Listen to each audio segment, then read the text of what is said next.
Bonjour, vous écoutez Décrassage, le podcast sport de l'Indépendant. Temps additionnel, 5 minutes maxi. On commence ce décrassage avec un événement exceptionnel ce week-end. À l'issue du Grand Prix d'Émilie-Romagne de Misano, le jeune Fabio Quartararo, 22 ans, devient le premier Français de l'histoire à être sacré champion du monde de MotoGP.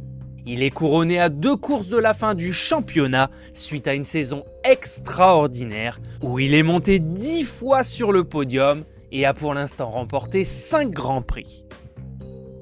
Il y avait également du rugby à 13 samedi 23 avec l'équipe de France qui accueillait à Gilbert Brutus une équipe d'Angleterre surprenante de médiocrité en l'absence de ses meilleurs éléments évoluant en NRL.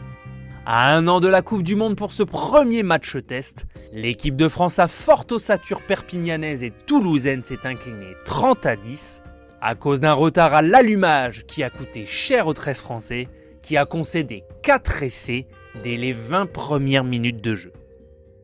En Formule 1 au Grand Prix des États-Unis sur le circuit des Amériques de Austin, c'est Max Verstappen sur Red Bull qui l'a emporté devant Lewis Hamilton, deuxième. Au classement général, rien n'est joué puisque le Hollandais n'a que 13 points d'avance.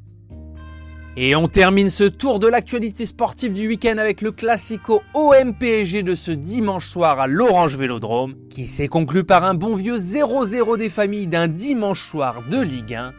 Devant 65 000 spectateurs bouillants, les deux équipes n'ont pas réussi à ouvrir le score. Dans une première mi-temps où un but de chaque côté a été refusé après appel de la VAR, le match a été beaucoup moins intéressant dès la seconde période. Verratti est sorti sur blessure, Neymar remplacé à la 82e par Wijnaldum sans jamais inquiéter, Mbappé n'a pas été en réussite et Messi assez transparent dimanche soir. Les Parisiens ont fini à 10 après le carton rouge d'Achraf Hakimi, expulsé pour avoir avorté une action de but lors d'un duel avec Under. Marseille, qui n'a pas réussi à profiter de sa supériorité numérique, perd 2 points, mais reste 4e de Ligue 1 à 3 points du Dauphin lensois. Le PSG, lui, reste leader avec 28 points. C'était Décrassage, le podcast sport de l'Indépendant.